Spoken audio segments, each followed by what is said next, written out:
from the Herkimer area, Little Falls, St. Lawrence, Hamilton, Oneida. Who has come up to listen tonight too. I'm going to keep this short because we want to try to get everyone speaking. What's important is at the end of the 12 stops is that they're complying a lot of information that we're getting from meetings like this across the city of New York. I think that by the end of the 12 visits, they're going to get probably going to hear some of the same stuff that they've heard all through their side. But what's important is that we in the North Country have a voice now with the Assembly Education Committee that they will bring forward, and when we go back in session in January, some of the things that we feel that are important to the people that are constituents and the people that we represent. Al Graff, for example, who is here tonight as a bill, and I'm co-sponsoring with him on doing away with the Common Core and starting all over again. We really want to get into the details of this bill, of course, we can ask him to do that too. So, unless there's anything else you want me to talk to them about, I think it's important that we get going so that you can set it up. So you can come up and talk with them. Now, Brian, do we have the names of people that are? We got them right here. Right here. Ah, okay. So Just give us two. what I'm going to do is turn the program over to Ed, who again is a ranking member on our education committee, and I'll have him say a few words or just get right to it, whatever he feels like doing. And again, thank you for coming. Thank you, Ken. Just by way of getting started, we'll call up our first person, and as they're coming up, I just want to quickly go over kind of what our format is. But Meredith George is going to be our first speaker, and if Meredith's here, she can come up. And while she's coming up, basically, like Ken said, this is our 9th of a dozen forums that the Assembly Minority is doing. Myself and Al have been traveling around the state, hearing from educators, hearing from parents, hearing from mental health professionals, hearing from all kinds of stakeholders in this, that it's, in our view, I think I can speak for all of the members on our side of the aisle. It's unfortunate we've gotten to this point without these voices being heard, and our goal is to make sure those voices are heard so that as we come forward, as we finish this process with some more recommendations on how we can improve this process, that we know that we've heard from the parents and we've heard from the teachers and heard from people that are dealing with this firsthand, rather than folks who maybe have not had that experience in the classroom, who are writing a lot of the modules and things like that we're seeing. So with that said, we'll go to our first speaker. We ask that, especially if you've submitted something in writing, do your best to be succinct in your comments so that we can get to as many speakers as possible. You're up, Meredith. Thank you. Thank you, Assemblyman, for taking time to hear the concerns of the parents throughout the North Country. My name is Meredith George. I am a homeschooling mother of 4 girls. I also am the New York State Coordinator for the Parental Rights Organization, which was established to protect children by empowering parents. We believe that the rights of parents to direct the upbringing and education of their children is paramount. When speaking to parents and teachers throughout the state, they share many valid reasons on why Common Core is not what is best for the children or our communities. Parental participation rights stripped, the outrageous cost to implement, the government overreach, the massive infringement on the privacy of students, and the concept of a one-size-fits-all education, just to name a few. Many of us can remember that special teacher who taught us our differences are what makes us unique and how our differences can become our strengths. Taking education out of the hands of parents and teachers who clearly know what is best for the students is wrong. Each child is an individual, and to teach children with the idea that each one learns exactly the same will not create a society of leaders, but a society of followers, people who cannot think for themselves. Progressive educator John Dewey argued for standardized curriculum to prevent one student from becoming superior to others and envisioned a workforce filled with people of politically and socially correct attitudes who would respond to orders without question. Workforce readiness is one of the Common Core's main goals. In other words, government will no longer be their servant, but will become their master. The individual will exist to serve the purposes of society. Do we want a society replete with young people workforce ready, or do we want innovators, creators, entrepreneurs, scientists, and leaders? What made our country great are those who stepped outside the box and discovered the world's greatest achievements. We have a responsibility as parents and teachers to edify and encourage our children to be their very best. This can't be done in an environment with a one-size-fits-all mentality, with an oversized government dictating what is done in our homes, churches, and schools. Though the implementation of the Common Core is supposed to be state-led, the continued involvement of the federal government and the authors of the standards indicate that Common Core is intended to realize a national curriculum. The Department of Education's emphasis is on enlarging data systems and replacing teacher-student interaction with advanced computer-assisted learning. Will a child remember the impact of the one great teacher who helped them realize their dreams, or the computer program they spent hours plugged into with no room for imagination or creative thought? The classics in literature are being replaced with informational text. Cuts are being made in algebra, leaving students behind. The many examples we have seen that advance the agenda of the UN over our nation's founding principles, and evidence that Common Core can be used to teach a particular worldview, which clearly is a decision that should be left up to the parents. What about the question of data gathering? The Common Core website asserts that there are no data collection requirements of states adopting the Common Core standards, but the actions of the Department of Education prove otherwise. Secretary of Education Arne Duncan summarized the Obama administration's vision explaining, "We want to see more states build comprehensive systems that track students from pre-K through college and then link school data to workforce data." The February 2013 Department of Education sponsored study called Grit, Tenacity, and Perseverance analyzed how to record any factors that might affect educational success, including socioeconomic background, classroom climate, personal goals, and emotions during homework assignments. They were upset that MRIs could not actually be used in a classroom. The Gates Foundation is collaborating with researchers to explore methods such as facial expression cameras, posture analysis seats, pressure computer mice, eye tracking devices, and computer programs to track a student's mood in the classroom. Every state that agreed to the Common Core in order to receive Race to the Top funding committed to design, develop, and implement statewide P through 20, preschool through workforce, longitudinal data systems. In 2012, the U.S. Department of Labor announced $12 million in grants for states to build longitudinal databases linking workforce and education data. This year, the Department of Education altered the Family Educational Rights and Privacy Act, which formally guaranteed that parents could access the data collected by schools concerning their children, but barred schools from sharing this information with third parties. FERPA now says that any government or private entity that the department says is evaluating an education program has access to students' personally identifiable information. Notifying the students' parents is no longer required. Combined with the changes to FERPA, the implementation of the Common Core is unleashing what is arguably the most comprehensive tracking of citizens that America has ever seen.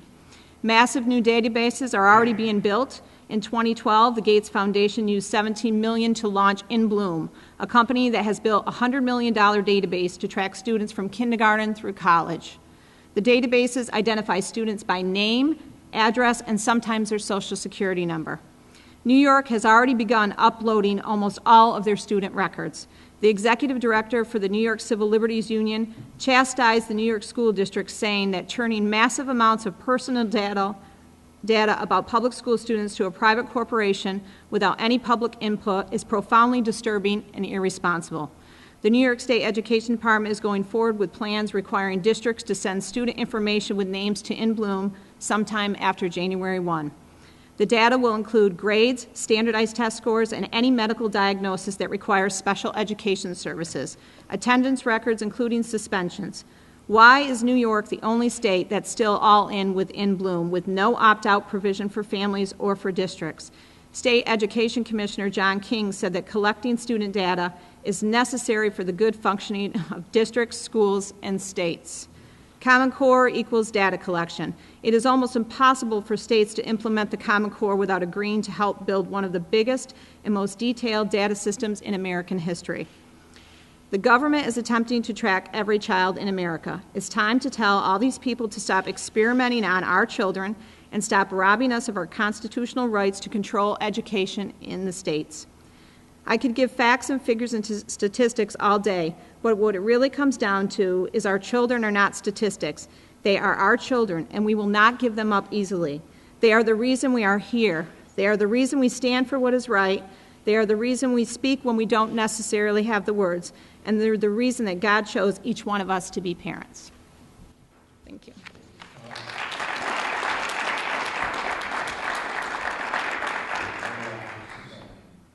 Just to let everyone know, the Assembly, we did put in a bill to be able to have parents opt out. And it went through the Assembly, and from what I understand, that's going to be part of the legislation that will be coming out, to be able to opt out. And to let you know where they say that this stuff is secure, it was my school district whose students' information was compromised and it was put on the internet.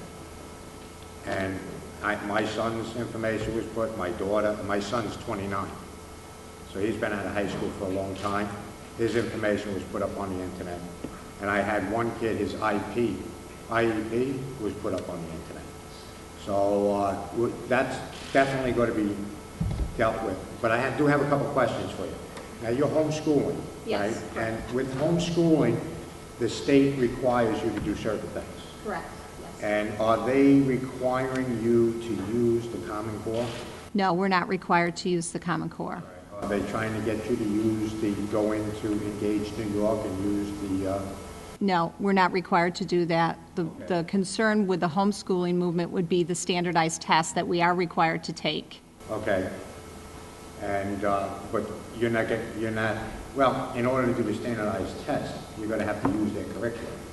So, yeah, that would make sense. That's one of the biggest problems, because we do not have to use, we can choose our own curriculum, hence that's the idea of homeschooling, but we are required by New York State to take a standardized testing. Right. And in taking that testing, if those tests are lined up with Common Core, which that is the general plan, then obviously it's going to affect test scores of homeschoolers that choose not to. So realistically, we won't necessarily be able to opt out of Common Core. Okay, now what grade are your kids in? My kids are in kindergarten, 2nd, 6th, and 8th grade. And have you had an opportunity to take a look at some of the ELAs that are in Common Core? Yes, I have. And did you happen to see the one about ancient Mesopotamia? No, I don't think I saw that one. Everybody know about ancient Mesopotamia? First grader. They want them to point out ancient Mesopotamia on a map or a globe and to discuss the contributions that ancient Mesopotamia has made to modern day civilization. There's 6. Really? Mm-hmm. Okay. And some of the math also. Mm-hmm. Now, and being in homeschool, you're not getting any instruction on how to teach them the math modules or any of this other stuff. No, we wouldn't be. Okay, thank you. Thanks, man. There's no other questions. Why? Oh, sure. Just very quickly, it's my understanding, and I presume that's right, one of the reasons for the standardized tests and the rankings is to quantify and give teachers their performance number. I think it's 1 to 4. If you deliver the standardized tests to your kids, homeschooling mother, what if, as a result of their test scores, because you chose not to do the Common Core standards, say, the Common Core curriculum, and you got rated as a 1, maybe 2 years in a row, does somebody have the authority to tell you you are not qualified to teach your kids anymore? And they remove you from that education and say, apparently good is from a teacher? Well, if your child doesn't do, you could get put on probationary period through your school district that you reside in, and you'd have to report to them. That now, would be actually, your school district? Yeah, that would actually be, yeah, like if you, as a homeschooler, if you're not completing the amount of curriculum required, or they're not doing as well as they're supposed to be doing as what it states in the regs, then yeah, you'd have some answering of questions due to that district, yes. Thank you. Okay, let's get this straight. Put them on probation, and then do they require them to do practice? I'm not really sure of the exact answer to that question. I would be calling my attorneys at HSLDA and asking them that as soon as I got any kind of strange notice about that, yeah. You might want to ask them. Yeah, that would be something that would be. Okay, thank you. Thank you. Lori Griffin.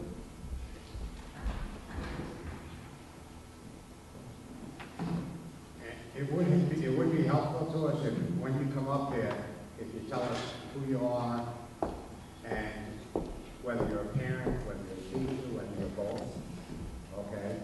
And what we're going to be discussing.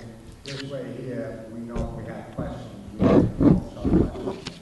And the grade levels that you're teaching, and the grade levels of your children, okay? Okay. It's actually in my first introduction, so. I am here tonight as a parent and a high school English teacher. First, I am fortunate and grateful that my youngest daughter does not have to experience the atrocity of Common Core. Because she is a junior, and I have complete faith in the fact that my colleagues have prepared her so that she is college ready without suffering through the Common Core. However, I am here tonight to speak for my other children, my freshman and my sophomore students, who need a voice. I worry about my struggling students, and I have a grave concern that as the core continues to be rapidly rolled out, they will become lost souls. Currently, my sophomores are scheduled to take the new Common Core English Regents next year. But to date, we have received one document for the sophomores to examine. This is setting them up for failure because they will not be adequately prepared due to the state's incessant need to change cut scores and shift what is actually being tested. I have never taught to a test, and I've been a teacher for 23 years, but it would be nice to at least know what to expect from this new test, which is a requirement for graduation. In an effort to help my students, I email Engage New York regularly. As of yet, they have ignored each and every one of my emails. I also continually ask my BOCES network team for answers, but they do not have them either. Who do teachers turn to? We became teachers to help our kids succeed, but this new curriculum is not promoting success. It is based on a guessing game, and it is becoming the biggest con game in education history. I have heard that Commissioner King wants solution-driven ideas instead of just concerns, because that seems to be what he keeps touting at every forum. So here is my solution. Hold off on the secondary English and math core tests for at least 3 more years. I would say hold off on all, but I'm not experienced in elementary education, just speaking for English secondary. Give teachers and students a chance to actually see the curriculum, or at least see more than one hastily thrown together example that was supposed to appease the masses of high school English teachers who were begging for exemplars this past summer. After all, these tests will impact graduation rates unless something is done. SED and Commissioner King continuously tout their core as making kids career and college ready. This is a farce. My students who are preparing for the workforce are being ignored. And I do thank you for what you're proposing. I've read it. There is nothing in the core that focuses on career readiness. In fact, with the new rigors, many of my career-oriented students will become dejected and frustrated and will face failing the exam. The core does not address concerns about those students. And according to reporter David Lassman, who works for the Syracuse Post, the core is presented as promoting college and career readiness when the overwhelming number of standards are for college performance. In traditional liberal arts programs, which constitute about 30% of the programs post-secondary students take. The skills that employers are asking for continue to be ignored. America was built on the premise that we need all types of people with all types of skills, but I don't see SED addressing this premise at all. Their silence amid our concerns speaks volumes about where their loyalties lie. Additionally, I do not believe that a common curriculum is going to create lifelong learners, especially since each region of America is obviously vastly different, and the needs of the individuals must be met to continue to inspire learning. Students have to see relevance and authenticity in their education. Common standards may be fine, but the common publishing materials which are being force-fed and scripted within the modules are a ridiculous concept. If you are a parent of more than one child, then you know that no two children in the same household are alike, let alone all of the students across the United States. The literature that may be appropriate for a southern city student is not appropriate for a rural upstate New York student. What was wrong with individual teachers deciding which literature would actually inspire their students? What was wrong with us choosing what we thought would make a difference? After all, we do know our kids better than the publishers and the non-educators who created these modules. Finally, I am also deeply troubled about the safety and privacy of data that will be shared by In Bloom. More than 400 categories of student data are scheduled to be uploaded, and there is no way to guarantee that this data won't have far-reaching future ramifications. As an educator for 23 years, I can assure you that kids do change and mature, and some kids who were not successful in high school will excel in college or in a career because they find their niche. However, if their data is uploaded and they are tagged with a label, this will hurt their future success. This is just one more example of how the state is not looking out for the best interests of our students and ignoring educators' concerns. Please join Assemblyman Steve McLaughlin and file the court injunction to stop SED from uploading data to In Bloom and demand that they delete the data that has already been uploaded. Our kids are not numbers whose future should be determined from inferior, inappropriate curriculum and testing. There is a reason that states are backing out of the Common Core and In Bloom. They have leaders who see the folly of staying on board this train wreck. These leaders obviously support and respect their teachers and parents, and they have listened to their concerns. It is time for New York to stop pretending that all is well and it'll get better if we just wait. Instead, SED must stop shoving this outrageously expensive testing and inappropriate curriculum down our kids' throats. Horace Mann said, "A teacher who is attempting to teach without inspiring the pupil with a desire to learn is hammering on a cold iron." The Common Core curriculum is creating cold iron, and it is up to you and your colleagues to join our fight and help teachers stop this madness. Trust teachers to recreate a love for learning, because that's what we've always tried to do for our students.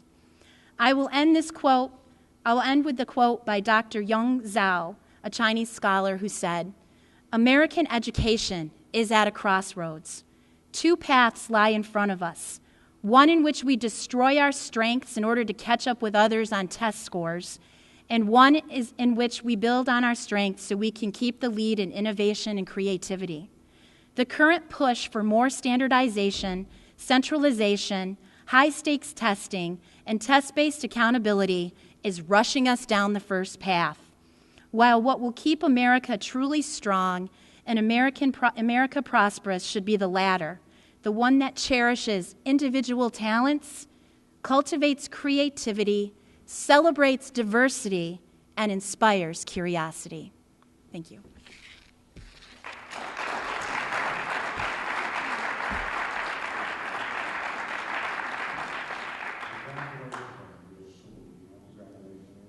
The graduation rate right now?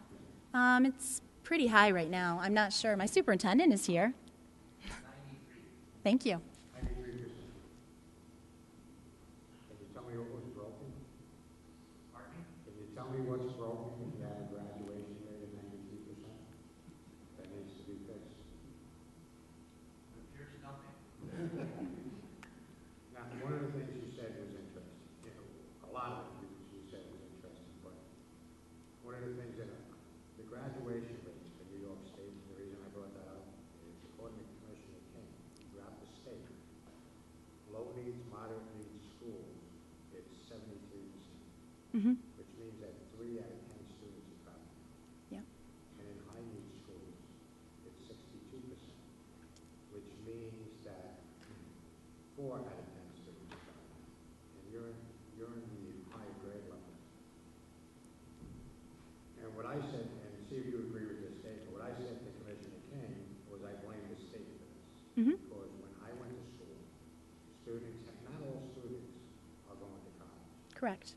And as much as we want all our kids to be nuclear physicists, that's not a reality. Now, when I went to school, we had wood shops, we had electrical shops, we had a thriving BOCES program. And with the cuts to schooling, and with the cuts and the implementation of Common Core and the mandates that have been forced upon schools, a lot of these programs have been pushed to the side. So one of the things that I've been talking about is going back to giving kids an option of a general diploma as well as a Regents diploma, a career track as well as an education track. Because there's nothing wrong with being a plumber or electrician. Have you paid one like me? Yeah. You know? So, I mean, do you see a need for that in your school, to give kids options? Absolutely. I am also, I not only teach English 9 and 10, but I teach a college class, video productions for Tompkins Cortland Community College, and I also teach AIS, public speaking, and SAT prep, so I have the whole spectrum. And I have 2 boys in AIS right now who may not graduate because they can't pass the English Regents. And it's not because they're not going to be successful human beings, because they will be. It's because they don't have that type of mindset. And there is nothing wrong. I was telling them the other day, I wish that you had been when I was in school, because you two would not be feeling like you're failures. Because I worry about them if they don't graduate.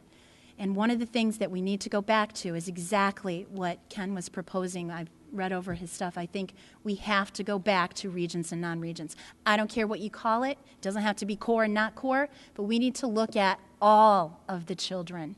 Because I don't know about you, but I don't know how to fix my own vehicle, and I need someone to do that. And the other thing I'd like to point out to everybody here is yesterday I think it was, in one of our papers, downstate, as far as this issue, and we've been pushing this, the governor is getting asked everywhere he goes about Common Core and about fixing this. And we started in June. I put in a bill to withdraw from Common Core and race to the top, to start a conversation in New York. And to be honest with you, we started one hell of a conversation, and it's all over the state. But we're going to need your help a little bit too, because I also have a website that goes, if you go on it, it's Fix NY Schools, and it's a letter that goes right to the government. And to date, we have over 19,000 signatures. I'm on it. 19,000. And now we have a new thing, because the governor is trying to duck this, okay? He said he has, anybody here believe that the governor has no say in education? If you do, please see me after this. I have a bridge in Brooklyn. I'd like to say you, real cheap, auto use, okay? But there's another thing, if you want, there's a piece of paper up there with Where's Waldo, but it says Where's Cuomo, and it has all his contact information. Can I ask you to please give him a call and tell him how Common Core is affecting you, your child, your school, and, maybe you'll have an interest in it. But I thank you. I just wanted to reach out as far as, that's some of the things we're talking about. It's Good. hard with you because you're not hit with Common Core as hard as you could be. Oh, I have 2 modules You have 2 modules. for 9th grade. And do you feel they're age appropriate or developmentally appropriate? I think they're age appropriate, but I think the material is ridiculous. Is it scripted? It's scripted. So it takes away your ability to teach when you're teaching those modules? I'm fortunate enough where I still have the ability because I am allowed to. But my colleagues in other districts, no, they are being told to use the modules. But as of right now, in the 9th grade, I do not have to follow the script. Okay, thank you very much. Oh,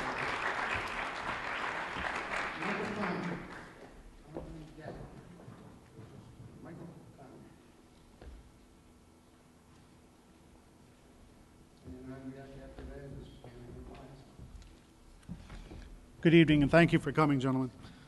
Before I begin my statement, I assume you've all seen a module, the actual teacher pages, where it says T, teacher says this, S, student replies this, spend 2.4 minutes on that. That's how scripted these things are for those that aren't aware. If not, please go on that, I guess it's a website, Engage NY website, and get a good chuckle out of it, at least, I guess. Now to my statement. Not unlike in Bloom at the recent legislative hearings, you will notice that there is not a representative from SED in attendance here today. So I ask you all to not only hear, but to listen. And yes, there will be a test at the end of this. We're in New York State. As Benjamin Franklin once said, I didn't fail the test, I just found 100 ways to do it wrong. Ladies and gentlemen of the audience, I think we have our new NYSED motto. Perhaps this forum will finally have some impact. It appears that the previous commissioners' forums, including the one where he is tonight in Fayetteville Manlius, have proven less than effective. Passionate testimony, stories, and experiences have been shared, but Commissioner King appears to have taken his last name to heart. In fact, I think the king's crown appears to have slipped down low enough to cover his ears and prevent him from listening. I liken it to what you hear when you watch the famous Charlie Brown commercial or cartoons.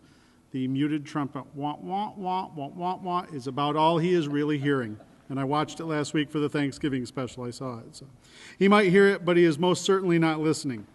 Sadly, the Regents apparently have succumbed to the same affliction. An article about a week ago in the Albany Times-Union speaks loosely to 24 agenda drivers and policymakers somehow loosely associated with NYSED. I have to wonder if the new Regents Research Fund team, 24 analysts hidden in a secret chamber at State Ed, are the proverbial man behind the curtain. From that story in the Albany Times-Union, supported with $19 million in donations from some of the nation's wealthiest philanthropists, the Regents Research Fund team makes up a little-known think tank within the education agency. It is helping drive reforms that affect the state's 3.1 million public school students and employees of almost 700 school districts. Incidentally, Chancellor Tisch contributes $1 million to that $19 million. Of course, that, according to the website, will be rolled back to $400,000 that she will be contributing this year, her and her husband, through his corporation. They are not accountable to the public. The Gates Foundation funds this, in part. Salaries for some of those 24 employees is $200,000 per year. The commissioner seems to follow the yellow brick road, and we all get destroyed by the tornado. The commissioner is about 100 miles away tonight at the Fayetteville Manlius Forum, as I mentioned, and I'm sure the result will be the same. The crowd will no doubt be electric with fervor. Hell hath no fury like a group of really upset parents. But the powers that be will find it necessary to insulate themselves against the static and shock through indifference. Evidently, those in ivory towers can handle quite a lightning strike without any loss of power. What SED is implementing by almost divine mandate within the walls of this very building you're sitting in, right at this moment, is nothing short of child abuse. When young children, not one or two, not just my own, but his buddies, come home every day saying school is horrible, there is a problem. When teachers, parents, and taxpayers come out in droves and speak with unbridled passion, but the ship stays the same course, there is a problem. I would ask, what is wrong with these people? Why aren't they listening? If the commissioner came into your office every single day and berated you and brought you stories of how horrible things are going and boxes to pack your personal effects, wouldn't you get a clue after a while? Evidently, he has not. This is exactly what is happening, and he truly, I do not think, cares. Where are the failures in this system? Oh boy. Is it my child's teachers and my colleagues in this room? Emphatically, no. Is it the administrators present in this room and the ones that I work with and value the leadership of? Again, the answer is no.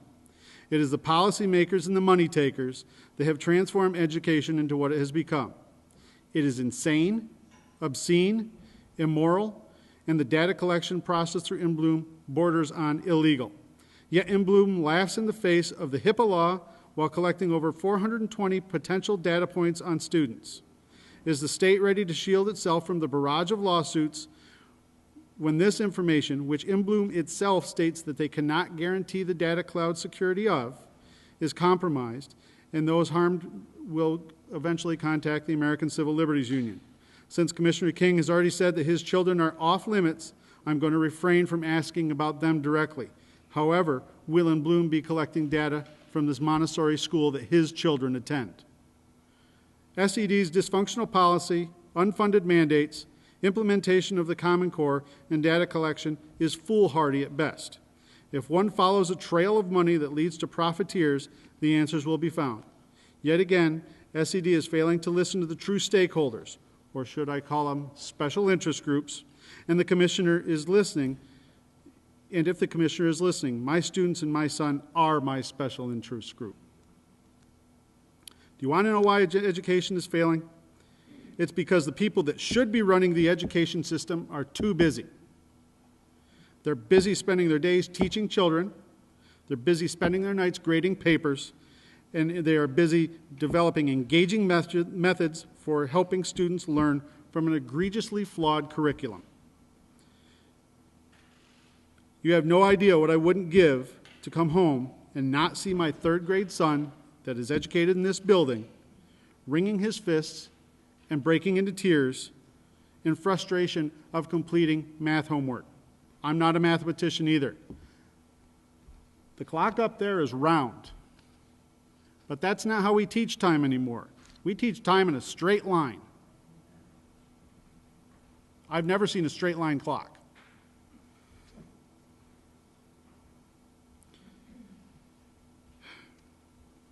Last night was 5 homework papers, 2 hours and 15 minutes in third grade. I spent less time than that teaching yesterday, probably. If you haven't had a chance, please check out the wonderful Engage NY website. I'm not sure who the state is paying to monitor this website, but they ought to try a little bit of proofreading, because every single one of his lessons, at least 3 times a week, there is an error on it. Not a little simple missing a period error, an egregious error that makes that question pretty much unanswerable. So I'll make a deal with you. When the commissioner and the governor are ready to put the power to transform young lives and inspire young minds back into the hands of the teachers, give us a call. Until then, we'll be waiting in the wings and sobbing as we watch a generation of socially inept, scientifically illiterate, and over-tested cookie-cutter robots being produced on the assembly line of ignorance under the leadership of Dr. King and the Regents. He has lost all credibility with me, as well as most of the people in this room. He has destroyed my love of teaching that I once had. He has devalued the meaning of what it means to be a teacher. Now imagine how our students feel. I'm not sure who should be more ashamed, Dr. King and the Regents for instituting these policies, or, no offense, gentlemen, for politicians that allow him to continue his tyranny. A sleeping giant has been awakened. I would encourage you to garner as much support as you can for either getting rid of the Common Core altogether or a 3-year moratorium as proposed by the New York State United Teachers. Thank you. Michael, just before you, I don't believe in the beginning you stated. Yes, I'm sorry. Michael Comet. Yeah, I can. Michael Comet. I live in Lowville, New York. I come in 3 capacities. most importantly as a parent, also as a teacher of 10th grade biology, and also as an active member of the New York State United Teachers. Just, you know who appoints the Commission on Education. Yes, It's the governor, correct. not the legislators. And I was also, when we spoke a couple of weeks ago, I was shocked, a little bit dismayed to hear that when a regent is up for appointment, you typically say that you get their resume no more than an hour prior to the vote. Sometimes not even an hour, but historically, and I know there probably will be some up this year too. I believe there's 4, if I'm correct. Well, of the 4 that are going to either be replaced or are going to be reelected, Mhm. we won't get that resume at least an hour, maybe in the morning at the most. And so they're handpicked. Yeah, absolutely. And basically, they're handpicked by the majority, and we really don't have much say in picking. I have voted no on every one of them, even though I think maybe some of them should have been a yes. But after I vote no, what can I tell them after the vote that I voted no because I don't know. And I didn't have time to look at it. But that's the way they're picked. My understanding is that there's probably only 3 of them, maybe 3 of them that have ever had in-class experience. I did, in the research that I looked at when I read all the biographies, if I tallied everything correctly, the entire Board of Regents of 17 members, including the commissioner, has less than 38 years of teaching experience, and some of that is not even in New York State. And if I'm correct, the commissioner has never taught in New York State. I know if I'm not mistaken, I talked to one of the regents, and it's 3 regents out of 3, anywhere from 3 to 5 regents. Okay. 17 that actually have experience in a classroom. And I think we have to also reiterate that they're not just in charge of education. They're in charge of numerous things, including licensures and professional certifications across the state. But you would think that if they're really running education, they should, I don't know, be teachers? Now, you looked at the model. You looked at the model. Yeah, quite extensively, actually. Okay, and you've seen that in Shipman. Absolutely. Okay, now, like I said, I have a degree in elementary education from Plattsburgh. And the way I was taught is you teach to the middle of the class. Then what happens is you may give seat work to reinforce Yes, what you taught. You'll give a little harder for the kids that are advanced. absolutely. Just to keep them engaged. Right. But then that gives you an opportunity to get to the children that didn't get the concept in order to work individually with them, to bring them up to speed, because these are all building blocks. Absolutely. If they're built on one another, if you lose them, they're going to be lost as we keep going. Now, do you feel that the module that they're presenting give teachers the opportunity to do that? From what I've seen, and speaking with other educators and friends across the state, and from what I see come home in my son's folder every night, I likened it to throwing a handful of spaghetti against the wall. Some will stick, most of it won't. You cannot teach this way. It's not the way I instruct in my classroom. If something isn't understood, you go back and you redo it. Even if it takes one period more, 2 periods more, understanding is more important than just quote unquote learning and teaching. If a student doesn't understand it, why are they walking across the stage at the end of 12th grade? Now, you have any closing questions? The teachers in the room, anybody disagree with how I put that, how you teach in the middle of the class? Are there teachers in the room? That's how they taught us at Oswego. Is So, that how you teach in the middle of the class and you reinforce? No? Okay. The other thing, do you have any coaching class? I personally don't know.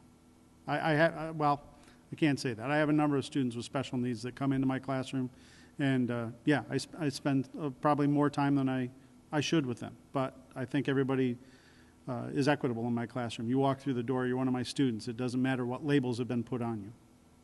Okay. Thank Thank you. you. Just a couple quick thoughts. First Sure. of all, I would say our colleagues and the majority would probably say that when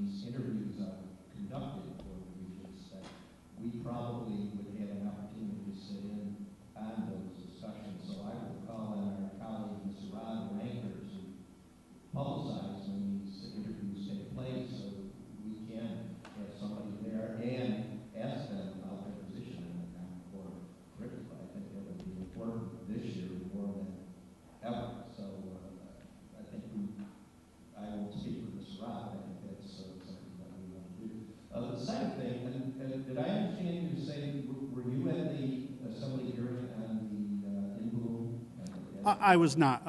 Assemblyman Blankenbush and Senator Griffo met with 45 or so, 50 teachers and concerned people at the Lewis County Courthouse a few weeks ago to kind of lay the groundwork for possibly this floor meeting. Okay, well, I attended that, and I think one of the questions we kept asking, and I got to be frank, the answers that the commissioner gave were a little bit, I would say, obtuse.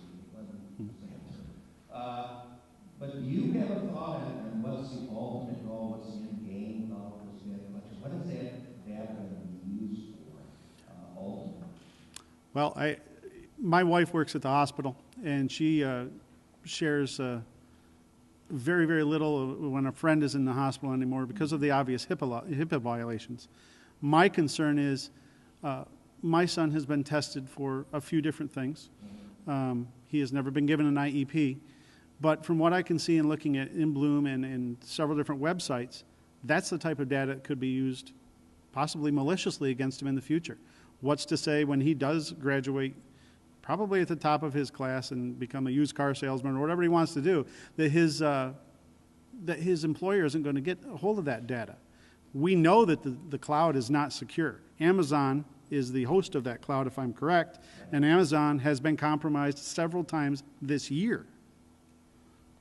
Well, and again, it was my sense, and I may have missed it too, but it seemed to me what the commissioner and the deputy commissioner, they were saying was with this information, they can formulate remediation plans and go to a specific point rather than have every individual teacher try and craft their own curriculum that, you know, it's continuing with this whole standardization. That we'll have somebody there that can tell you what you need to fix it when you get this data and get the results, which, again, there were discussions some of earlier talk about money and politics and those kinds of things getting mixed in with the curriculum. And that's one of my concerns is who are these people or who are these companies, who are these corporations that are going to be crafting these remediation plans by understanding this. Right.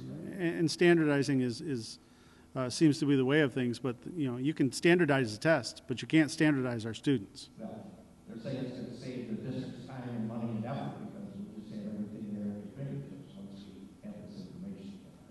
Let's hope it comes to fruition and they're correct. Yeah, well, I'm skeptical. As am I. Thank you.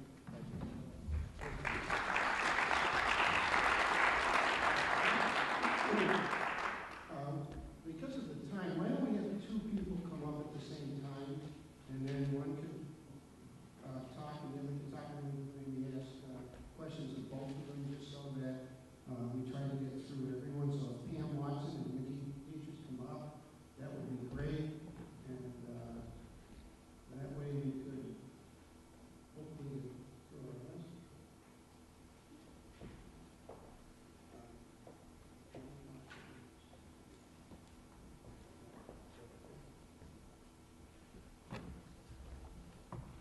And again, name, rank, and serial number. You want my social security number too? My name is Pamela Watson.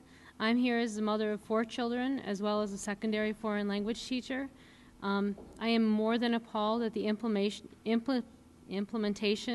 of the Common Core curriculum. I have many concerns, but I would like to address the issue of religion being taught in the elementary levels.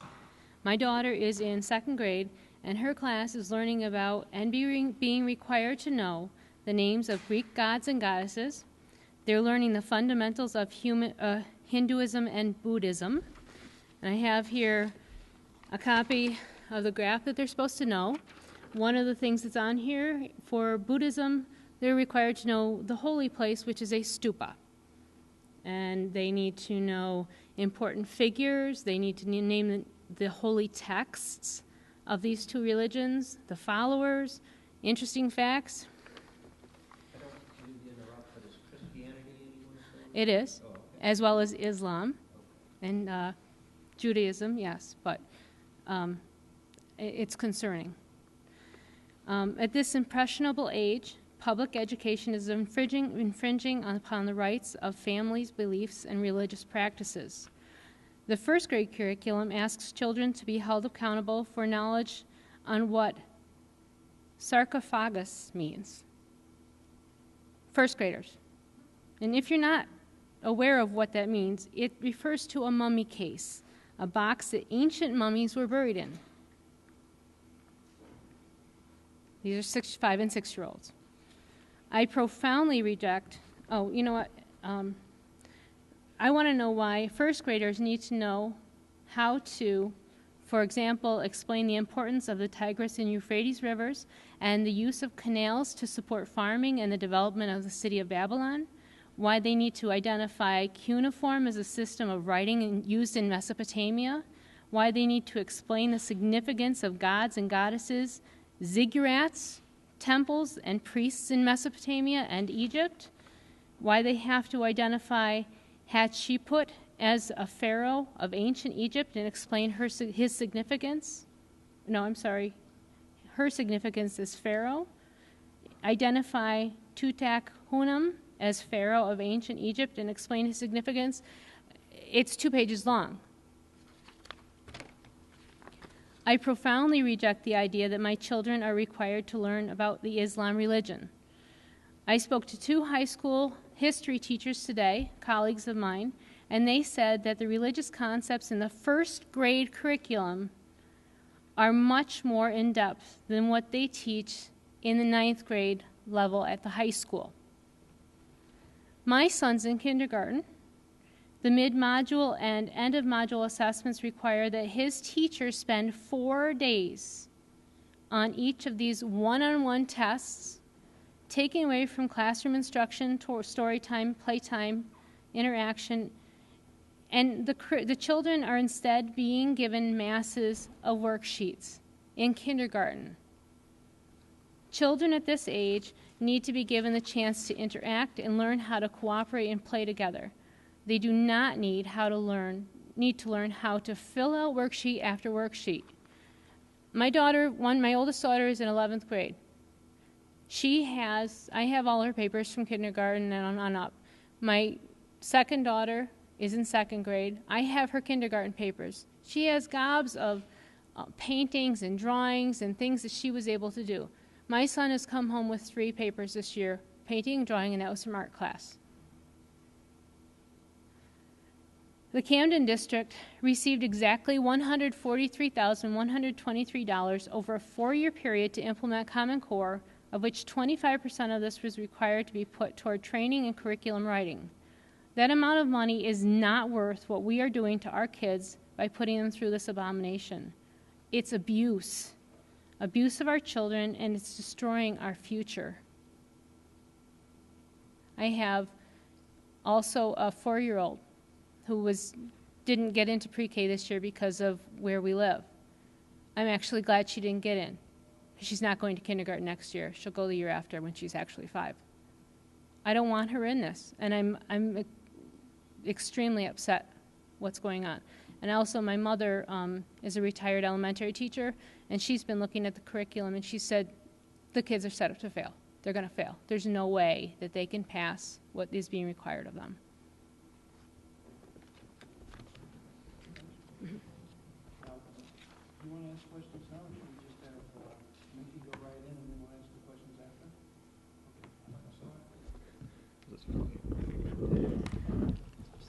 Okay. Mickey Dietrich, and I'm a parent of a 2nd grade daughter, and I'm basically going to talk a little bit about my experiences a little bit with the Common Core and dealing with the math section mainly for us, my wife and I, and also give some ideas that I have that I feel would really help kids in learning here. First of all, we were told, like with Common Core, that the idea was that it was built on giving kids different ways to solve problems. So like for math, that they can do it visually, they can do it, through other means. And so the idea of that, where kids can learn to solve a math problem in multiple ways, I think is actually a plus in that sense. However, for us, I think a lot of it comes down to this, and I'll just go into this a little bit more, but our issue has been, my wife and I, our issue has been with the rollout of Common Core standards in the schools.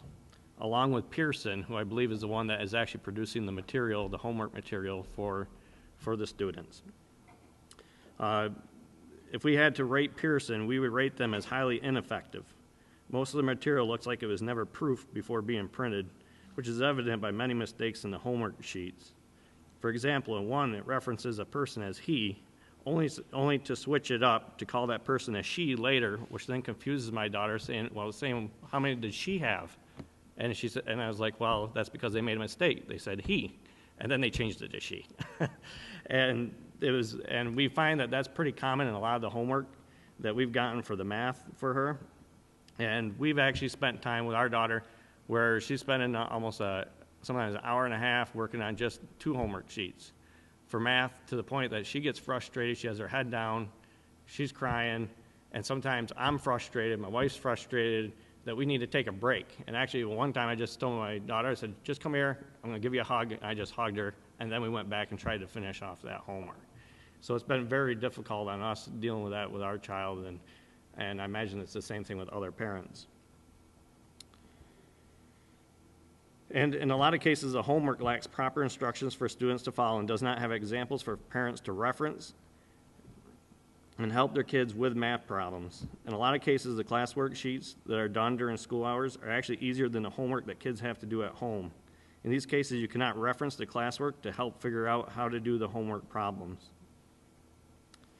And that kind of deals a little bit with some of the Pearson stuff that we went through. And then the other thing was the Engage NY website. We found it difficult to find material on the site. If it wasn't for Lowville Academy having a math night for parents, we probably still wouldn't know where the material was hidden, which provides helpful resources for parents to better understand what their kids are working on and how they are accomplishing their work. Now, basically, I wanted to get in a little bit more, some of the thoughts I had if it could help out kids in the schools, and that is hands-on and real-life learning. Take a look at Wallen Rural Life Center in Kansas. It is a charter school that has kids doing farm work in the first 20 minutes they get to school. The kids are learning practical math skills, and parents like the project-based learning style of the school. While we are not saying schools need to implement farming into the curriculum, we do believe that project-based learning is key to help kids feel excited about learning. One problem is that charter schools actually have a little more flexibility. We need that type of flexibility in our public schools. Teachers need to be able to have time during the day where they can be creative and incorporate project-based learning for their class. I personally have tried reaching out to schools in the area about geographic information systems, which is a position that I currently do for my job, which is a mapping system. Geographic information systems have been used for emergency response for Hurricane Sandy and 9/11, to just name a couple of the examples. New York State currently has an ELA agreement for this software and is providing free licensing for K through 12. There's only one school I have worked with in the area to this point, and that is Carthage Central High School. They have an introduction to GIS class at the school and have had it for about 9 years. These students are getting college credit for the course and are also doing project-based work in their community, like recreational trail mapping, infrastructure mapping, 3D building simulations, GPS data collection, mobile mapping, etc. It is key that students have access to programs like this that allow for project-based learning. It doesn't have to be just like this program. It can be something totally different. The idea, though, is to provide students with more opportunities like this. And the other thing is like enrichment programs. A lot of schools have gifted and talented or enrichment programs. The issue with some of these programs are they are selective to what kids can get access to them. In some cases, you can have a kid who is very good in school, but if they are quiet, they are probably not likely to get selected into certain programs. My wife and I both remember when we went to school, we were both very quiet kids. Kids from our class were in these programs, but we weren't. We both remember how we felt like we were not smart enough or gifted enough to be a part of it. When you are in an elementary school, you don't understand why you are not in programs like that, which can lead to lower self-esteem for kids. However, we do understand wanting to push kids who might be more advanced in certain areas, so we do have some ideas. My wife and I believe every kid has a gift, talent, or strength. Most parents probably know what that is for their child. These enrichment programs should be geared toward helping to strengthen these for each and every kid. Some kids might be good in music, art, reading, writing, science, building, speaking, problem solving, inventing, etc. Let's face it, what a kid's strength is what will probably carry them further in their career once they are out of school. Instead of having students being okay or good in all areas, why not have students who excel in the area of their strength? If the students are doing more in their area of strength, It will build self-esteem and confidence in them, which will probably increase their learning overall because they'll be excited about school. And just to recap, but just what we felt were just some ideas too, were that more time should be given to the schools to prepare for major changes like Common Core standards instead of a last-minute push, which left teachers little time to prepare. Better access and information on where to get helpful resources for parents. Math homework should provide examples on it so parents can better assist their kids. All homework sheets should be proofed before being released to teachers by Pearson, and Pearson should have to meet a very high standard for the material they provide from now on. If they can't meet it, New York State needs to go with a different provider of material. Give teachers flexibility in the teaching and Common Core standards. Let's not create robots out of teachers, so that way the kids will stay excited about learning. Provide enrichment programs that don't leave out a majority of the class, but rather enrich every kid to their strengths. Allow schools to provide more project-based learning to meet Common Core standards. In a lot of cases, this is probably the best way to make school more interesting to students and provide the best learning platform for them. And also providing an easier way for the public who have ideas to share those ideas with the people who should be receiving that information, which is one of the reasons I appreciate having this forum and be able to speak to it. Thank you.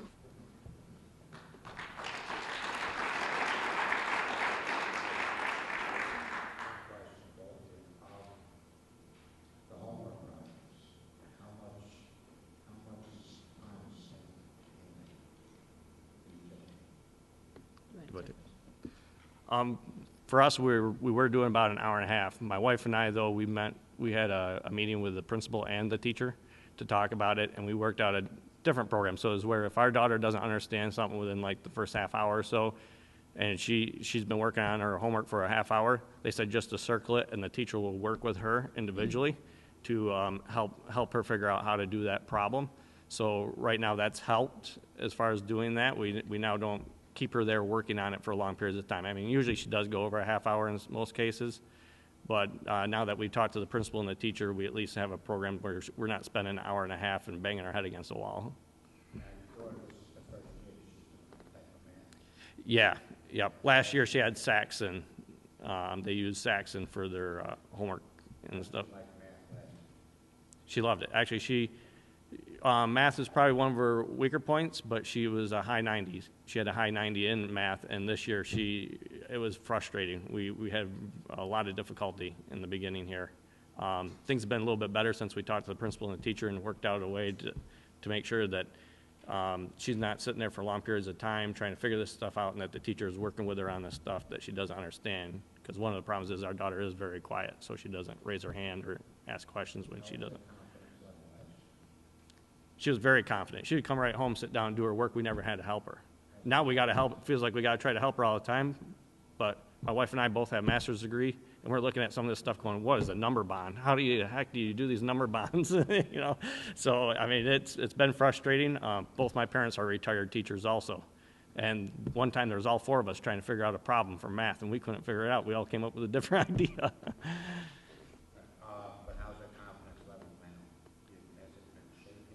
It has been shaken with the math. She's been a very good reader, so we haven't had to worry so much about the reading aspects of it. But the math definitely, she has a lower confidence in her math than she did last year. Last year she'd come home and do the homework. I do.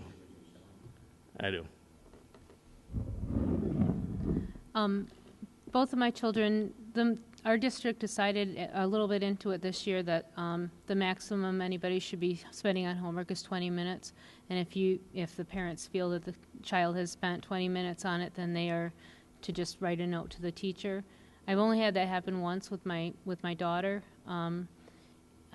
I don't feel that they have excessive amounts of homework, but when my son is coming home in kindergarten, a lot of it's not necessarily age appropriate, and there are major errors in some of the curriculum. When I met with the teacher, she was showing me some of the errors, and she said with the amount of preparation that they have getting ready each day to do this, sometimes it's difficult to, proofread all the homework. And she went to the principal and said, this is a problem, and he said, well, just don't send it home. And she said, this shouldn't be with all these errors. She said there are multiple errors in a lot of the work that's coming out of the Common Core. My daughter, I'm very blessed. My oldest daughter, who's 16, she's not involved in the Common Core. She's top of their class. You know, she went through the way that the Camden teachers taught her all along, and I think they're phenomenal teachers. I sat in my second grade daughter's teacher, who had, my oldest daughter had her also. She's a seasoned teacher. I sat in her class the other day, and I would say 5 of the kids, including my daughter, were very attentive, raising their hands, trying to answer the questions. I cannot count how many times she asked the rest of the class to be on target, to stop talking, to stop kicking each other, to stop turning around, to follow and pay attention. When they were talking about ancient Greeks and ancient Greek civilization, where they're being required to know the names of the ancient Greek gods and goddesses and chant it to Farmer in the Dell. Why did my children need to know that information? I couldn't tell you that information, and it doesn't affect me. They need to know about everyday living, how to interact with other people. There's so many kids who are doing the video games. They've got the cell phones. They've got the e-readers. They've got whatever they have, all their electronic stuff. They don't know how to talk to a person if they have a problem, one-on-one, face-to-face. And when you're in kindergarten and second grade and you don't have time, at the beginning of the year, they didn't have time to go out and play. They didn't have time to squeeze in a 10-minute story. Now they squeeze in the 10-minute story, and the assistant superintendent said that you will go out during playtime. But I'm sorry, they don't even have an easel to paint. They don't have a kitchen in their kindergarten room anymore. They need to do math equations in kindergarten, but they don't know how to interact with each other, and that's not okay. Is there any time for extracurricular activities? Like my kids were involved in Girl Scouts, Boy Scouts, they're involved in hockey, they're involved in basketball, okay? And what would happen is, if you have this homework piled on, right? Say you come home, you get them settled down, then by the time you have sports and everything else, and if they have to continue the homework afterwards, they're going to bed at 11 o'clock at night, okay? And then you expect them to get up bright-eyed and bushy-tailed in the morning. Has this affected their ability to participate in other outside curriculum, as far as hockey or basketball or Girl Scouts or Boy Scouts, Brownies? Up until this point, we haven't allowed that to happen. But we also are, I think, unique in among a lot of families. We don't allow video games in our home, and we are very educationally based. I'm a foreign language teacher, and a lot of times if they watch TV or a video, it's not in English, just because I know exposure to foreign languages at a younger age is helpful for learning in all kinds of ways. And they're children, their age level, age appropriate, but no, my son does karate, and my 2 little girls do dance. My oldest daughter does Nordic ski. We haven't allowed it to happen at this point, but I'm not saying that in the future it's not going to get so cumbersome that it won't affect that. And my son he comes home, and he's a sweet little sweetheart, but he comes home and he seems to be a lot more aggressive since school started this year, and he was in pre-K last year. And I just think a lot of it is sitting and sitting and sitting, as opposed to interacting, running, going, playing, and being with other kids the way a 5-year-old should act. He has this many worksheets, and this is just the beginning of December. Worksheets. Color in the triangles, what's 1 less than 10. I'm not saying that some of the principles aren't good. The way that they're writing, his teacher said that they're using crayons, and they're broken off crayons so that the grip is proper when they're writing, and she likes that. But, a lot of the concepts that they're teaching are not age appropriate. Yeah, our daughter, she last year she did dance and she did Girl Scouts. This year we took Girl Scouts away, and she's just doing dance this year, just because we felt it'd be too much for her to handle that. And same thing, we feel like mentally she's getting exhausted, and so we didn't want to push her with too many things. I mean, it's more important that she focus on her school than other things. So we still allow her to do dance, because that's an outlet for her, at least, to still have something fun that she can look forward to. But other than that, she's not in Girl Scouts this year, just so we could try to limit her outside activities.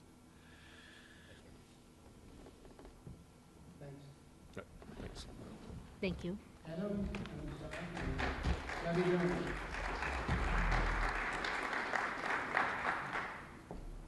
Come on down.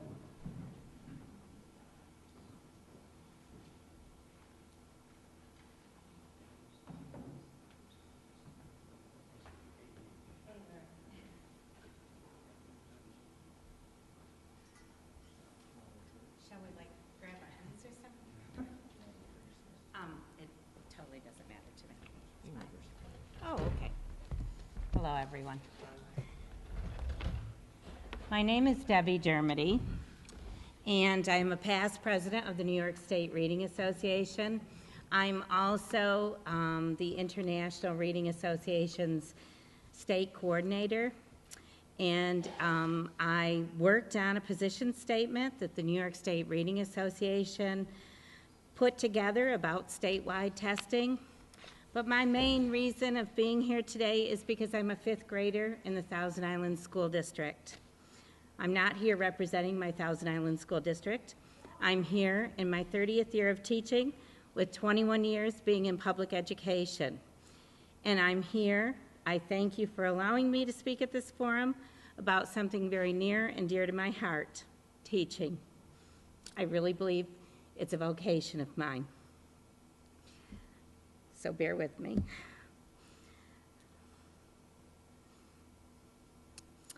I've never in my 30 years of doing so, of teaching, felt so frustrated.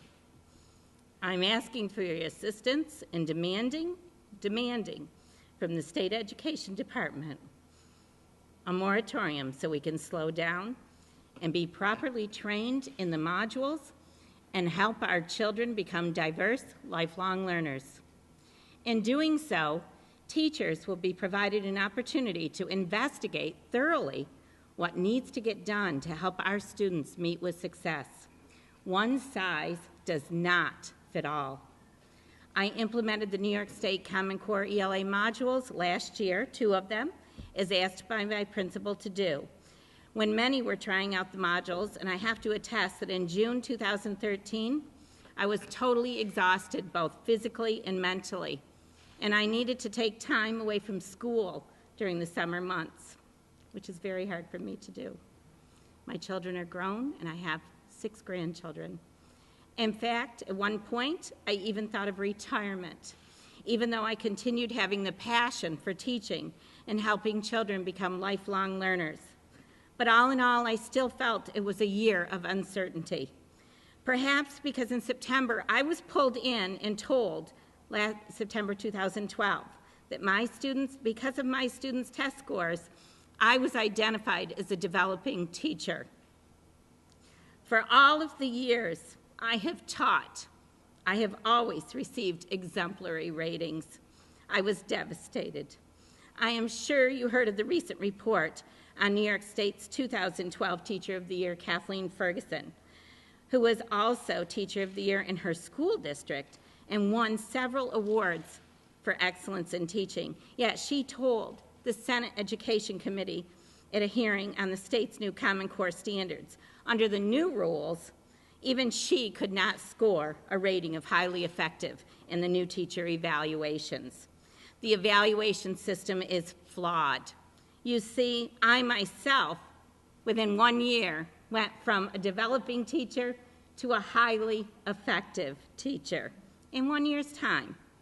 That is why all of this evaluation process means nothing to me. You see, I know I have, and I always will be, a highly effective teacher. What I see around in the classrooms, in first grades, students are being asked to study and know where the Euphrates River is located. I brought you some material today that you may have. In second grade, students learn about Buddhism, Muslims, and Hinduism. As I have researched the modules, I am finding I am concerned with many of our students having parents who are in the military and overseas. And then I see the third grade required readings. Right here, I'm going to give them to you, about bombings, killing, and war. I wonder and I think strategies, that's what they're using with these. I wonder and I think as they look through the pictures, of people bound, bombings going on. I wonder and I think they seem totally, to me, inappropriate to be asking when children are worried if mommy or daddy are okay. Many of our 10th Mountain Division soldiers are in Afghanistan. This is wrong. In 5th grade, that's where I teach. I have 18 wonderful students, all very diverse. I had to stop the other day and explain why children were being paid to collect bones from graves in Afghanistan. I used to think if these texts are required or recommended from New York State, then I'm sure the state ed thinks they are appropriate, for they would always have our children's best interest in mind. I know as a teacher, I have been told to adapt when necessary. But how are we to know when and what and where to adapt? And then what may or not be covered on these wonderful state tests? Every day I go into my classroom with unanswered questions that some of my very bright students want answers for. I don't know what to say to them as I see how they could think other answers may be appropriate from the text, but are not the ones that New York State wants to hear. Are we seeing frustration with students and staff? Or as some are saying, Common Core syndrome? I know I see a lot of fear from my staff, from people I work with, and we're seeing it throughout the grade levels. From some I have been speaking with about the required readings and modules, and what I've been researching myself, it appears there is a Common Core syndrome. I am really hoping for a moratorium for teachers and students. No matter how much training we have or professional time, this is all very difficult to comprehend with poorly written materials, rare exemplars, and vague answer keys. The more research I continue finding about Common Core, the more I am concerned with slowing down the process. As IRA coordinator for the New York State Reading Association, I have met and talked with teachers and researchers all over the state. Many are feeling the same. It's hard to find positive results about Common Core implementation. Let's begin to, think of our children. They are so much more than this data-driven instruction. Some do not even like school anymore. School is where we want our children to feel safe and to meet with success. I've been reading Diane Ravitch's new book, Reign of Error, and I'm nervous as to the implications as to what started the entire Common Core era. From Ravitch's book, I found this interesting quote. Social scientists generally agree that students' families, especially family income, which determines advantages and opportunity, have an even bigger impact on student performance than their school or their teachers. Corporate America, Bill Gates and company, trying to influence public education, not to mention Gates's investment with the data depository in Bloom, they must be stopped. After watching many of the public forums, and believe me, I wanted to be at the one in Syracuse today, I'm sorry, but it was at 3 o'clock. I live in Clayton, New York, 3 o'clock. And so I found yours on your Facebook. Thank you very much. I appreciate it. Because Commissioner King continues with the same rhetoric. So many times he refers to Massachusetts, where my grandchildren are, doing so well with Common Core. Well, I hate to tell him, I don't know if he's read about it lately, but just last week, the Massachusetts Board of Education, they voted to slow down the transition to Common Core. The board has delayed implementation for 2 years while it compares the Common Core to their existing and widely praised MCAS exam. The commissioner tells us he is listening, but he really isn't. Many districts have opted out of Race to the Top, and many forums demonstrate where superintendents, administrators, teachers, parents, and even grandparents have come together to ask state ed to slow down and help with ensuring our teachers and students meet with success. Perhaps all of you, it will take you and our elected officials, I do believe, to get state ed to listen. They aren't listening to any of us. We can only hope that they will listen to you. Thank you.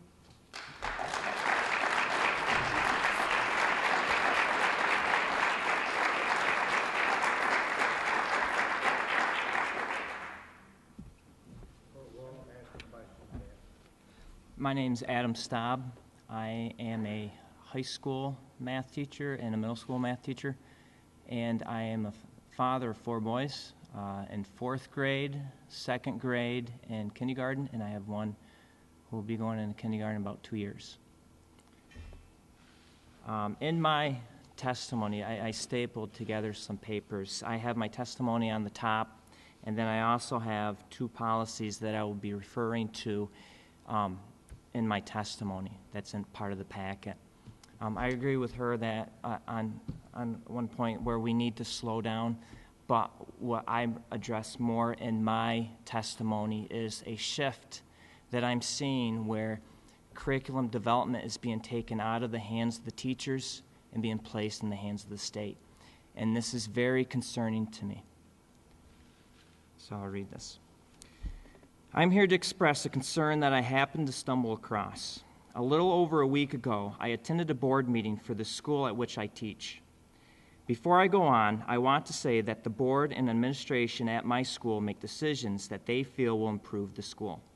The time and effort they put in to what they should, or the time and effort they put into what they do should be commended.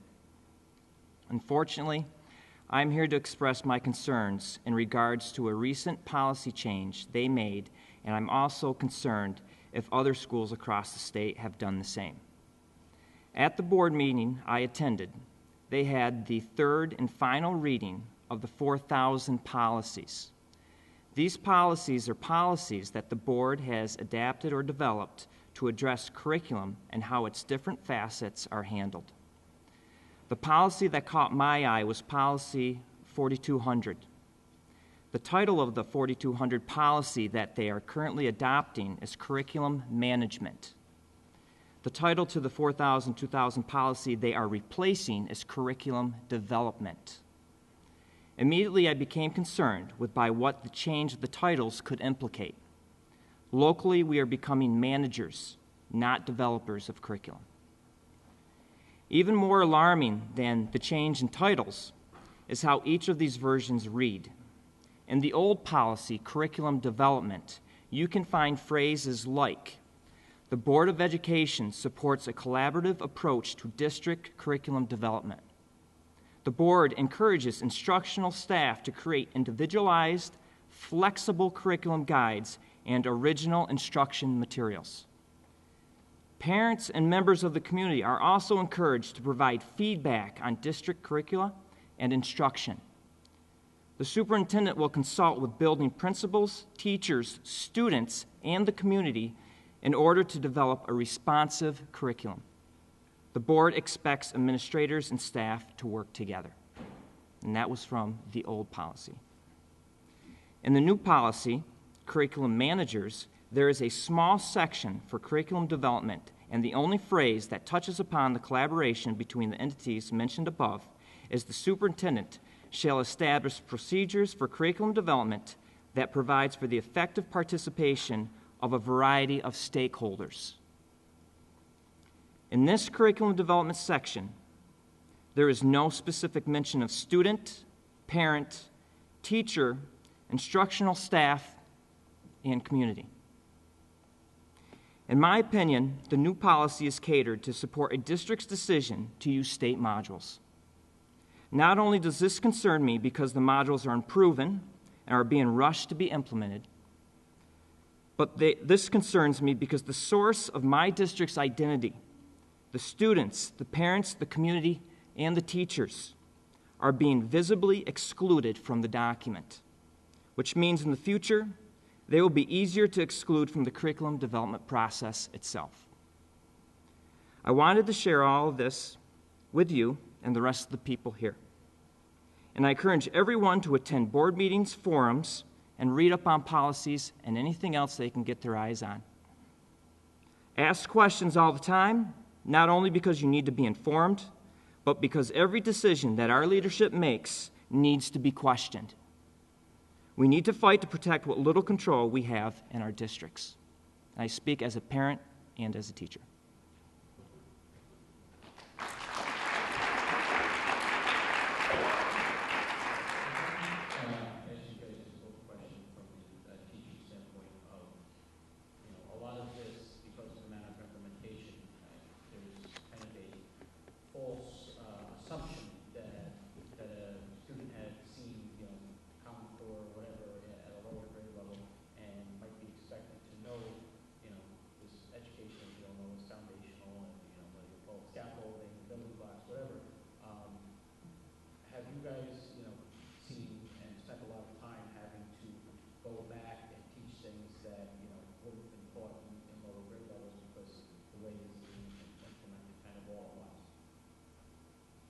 Adam?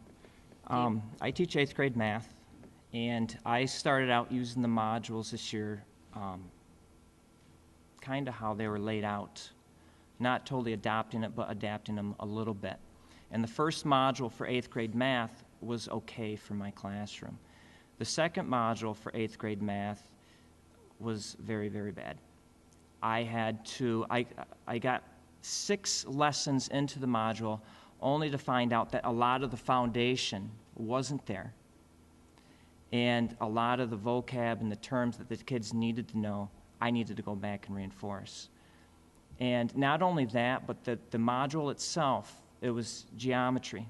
It focused on geometry and congruence within shapes, that they're the same size, same shape. And everything, the easiest way to teach that as a math teacher is using the grid, graph paper. And a lot of the work had no graph paper to it. And the shapes that the kids were asked to replicate or to transform had curves to them, and just they were very awkward shapes to deliver the fact of congruence, or the concept of congruence to my kids. And so I tell people that that second module was a disaster for me. I had to reboot it, and I had to take my lessons I used from previous years, and I upped the stakes a little bit. I wanted them to be more rigorous, but I had to use those. And I have yet to find any math teacher in my area, and I've been in contact with a couple districts, and I posted stuff online, who have used that second module for 8th grade. If you don't use the module, then when the standardized tests come along, how do your students fare? See, that's a misconception, and Commissioner King has said this himself, that the modules are not a guarantee that your kids will do all right on the test. The modules are written by a totally different company than who writes the test. It's not about the modules. It's about the concept. And I am professional enough to deliver the concept to the kids without using a module. I use them as a guide to help up my lessons. But teachers should be treated as professionals. And right now, a lot of us aren't.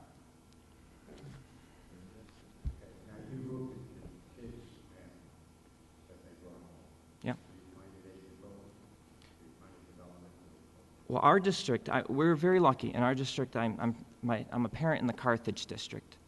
And for the math side of things, the district only required them to use one module, and then the teachers had the choice of going back to the math that they had last year or sticking with the modules or whatever they needed to do.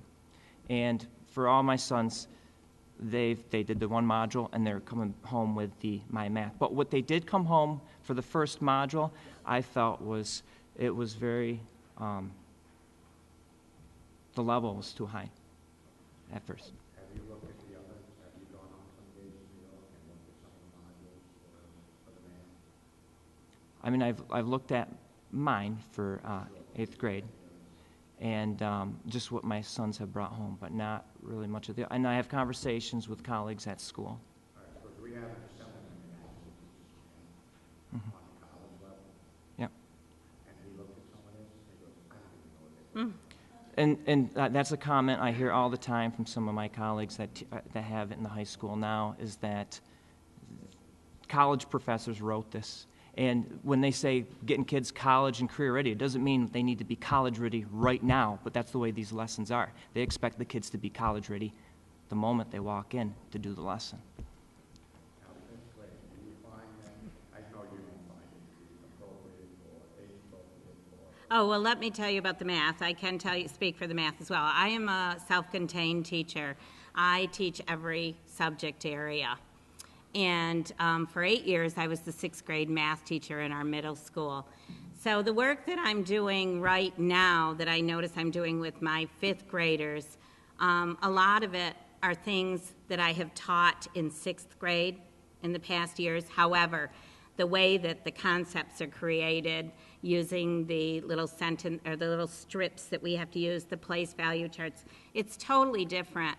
And it's throwing off our extremely bright students. Let me tell you this, because, well, first of all, there are some gaps, too, from 4th to 5th grade.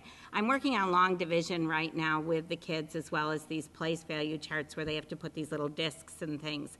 My extremely bright students, they want to know why they have to do this.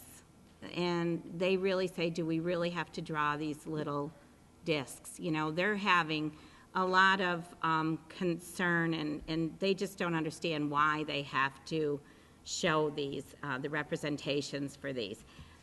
The problem is that some of these things are 2-point rubrics, and if they don't, if they're asked to do them, they may receive only a 1 out of a 2 score from these things, from these problems.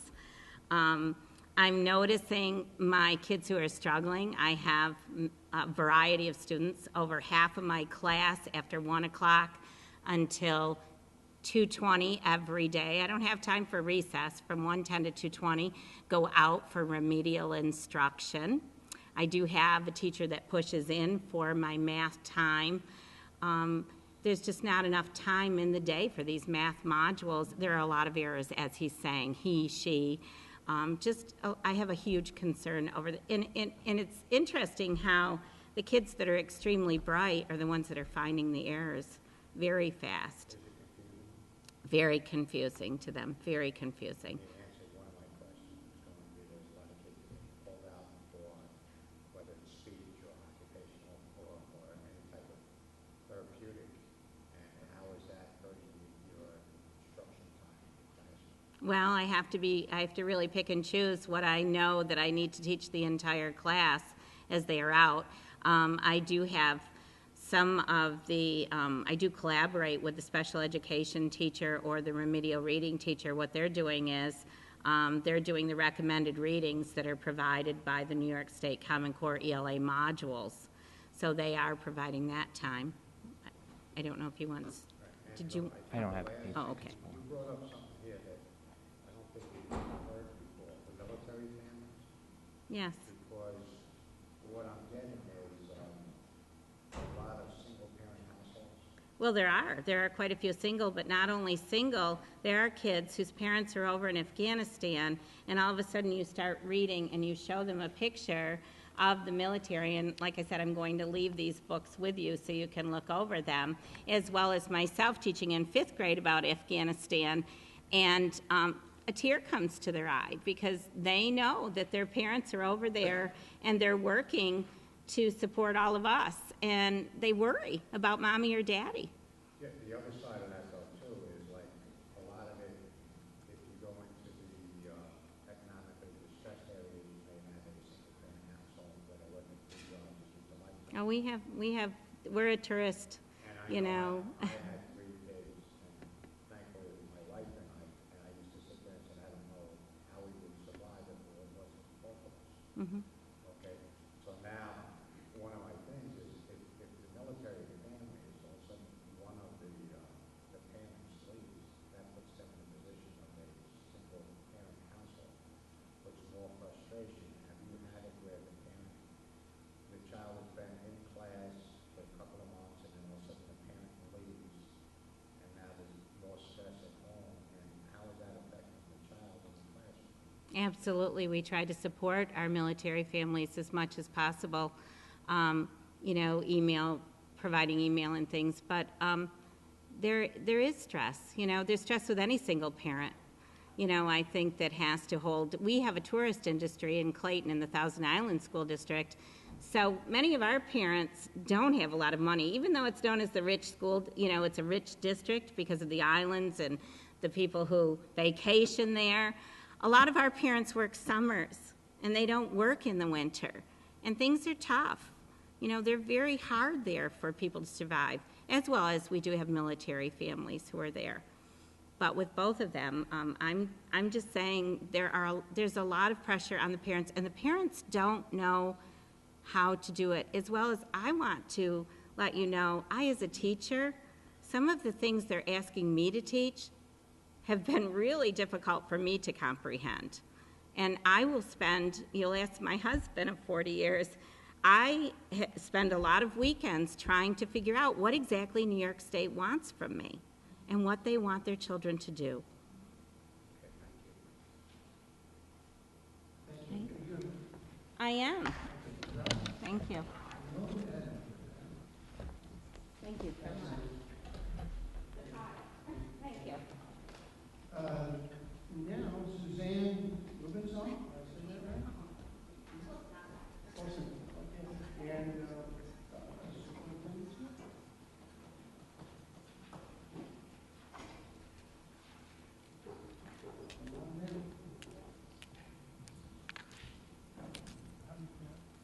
Susan Rubenson.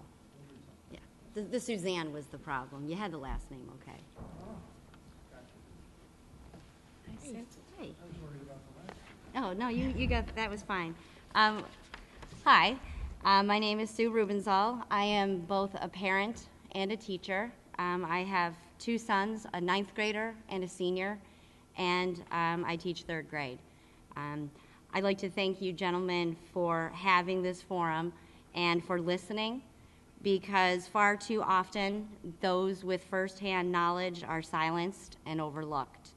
I'm going to read a letter to you that a student of mine wrote to Governor Cuomo in 2012, and his reply. The student and her classmates had just completed 6 days of testing sessions, each lasting 90 minutes a session. We discuss in my classroom how to write friendly letters, how to organize your thinking, and how to stay on topic, which I think she does very well. She writes, "Dear Governor Cuomo, I am a 3rd grader from Lowville Academy Central School in Mrs. Rubenzahl's class. I am writing to you about how I feel about taking the New York State test. I'm feeling a little bit frustrated and would like to tell you why. Of course, it's my first year taking the test, but I would like to help everybody. I'm a little frustrated because every night before testing, I would stress out before bed. I tried to do everything I could to fall asleep, but I couldn't. I even asked my mom for drowsy medicine. I bet I wasn't the only one who couldn't go to bed. So here's one of my solutions. My solution is to shorten the days of testing. Maybe you could put all of the math in one booklet and all of the ELA testing in another booklet. Maybe even have the math testing in January and the ELA testing in May, instead of 6 days of testing almost in a row. One of the things in the test booklet for math that I noticed was at the beginning of the booklet's directions, it said, if you see this picture, it was the ruler. It meant use the ruler. Well, there were a few measuring questions, but they didn't have the ruler picture. I was fine with that, not to be braggy. I'm a good student, and I can spell and read really well. But for some kids that have trouble with reading, they might remember that a picture of a ruler means to use a ruler. But if they can't read well, then they won't know what to do. The last thing I didn't feel right about was there's basically 3 different types of groups of kids in my class. Some need extra help, some are right on level, and some kids are above level. So in my opinion, I think there should be a book at their level for that group. The kids who are in the middle have a book at their level, and the kids who need to be challenged should have a harder booklet. I feel the tests do not fairly show what kids can do or what the teacher teaches. It's what the kids put on paper. Thank you for listening to my feelings about testing. And I've redacted her name, 3rd grader. I think she did an outstanding job in her letter. She did get a response. Her letter was dated May 22nd, and I was very excited when a few days later there was the envelope with the state seal on it, and it was from the Cuomo's office. His letter is dated May 25th. Dear E, thank you for your letter. I am encouraged to know that young people are taking an active interest in state government. It is an exciting time to be governor. As you may know, our state is facing many challenges, but we have a great opportunity to bring all New Yorkers together to work towards a better future. I have 3 daughters, and I strive every day to ensure that we will leave them and you a New York filled with opportunity, safety, and prosperity. I have had a passion for public service since I was very young.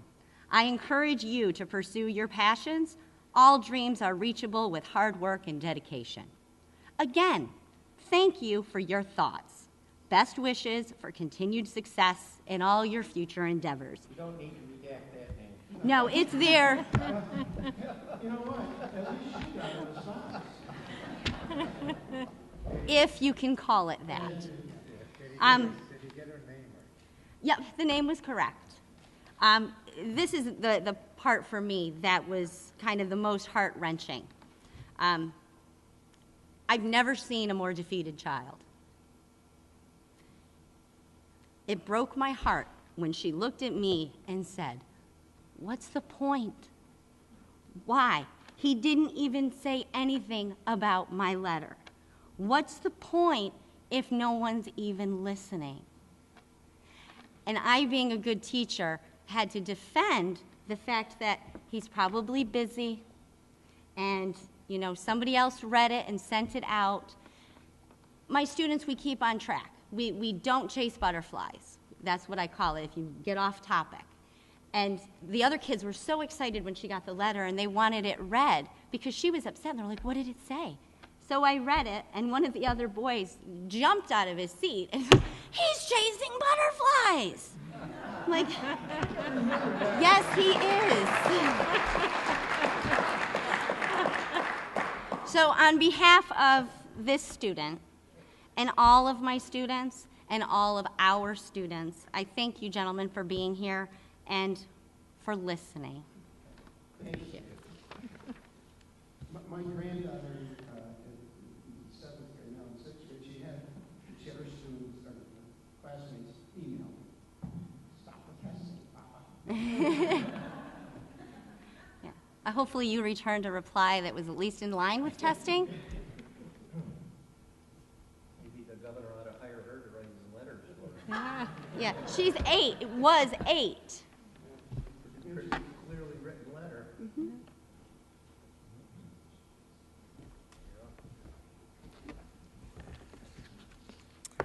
Hello, I'm Louine Smithling. I'm the superintendent at Beaver River Central School.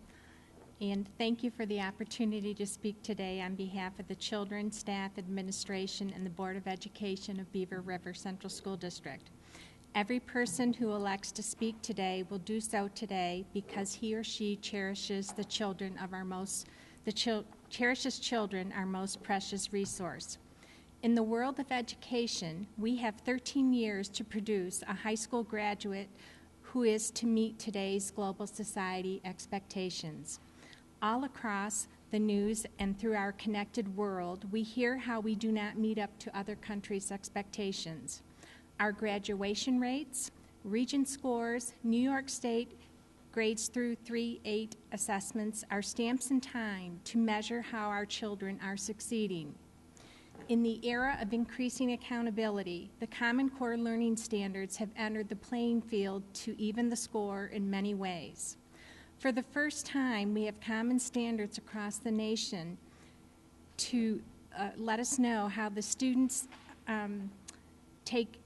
for students who take math in grades 11 in Wisconsin, California, New York, Ohio, or any other state, the standards will be the same in 45 states so that they are Common Core aligned. Increasing the rigor of the curriculum is the next thing with the Common Core standards.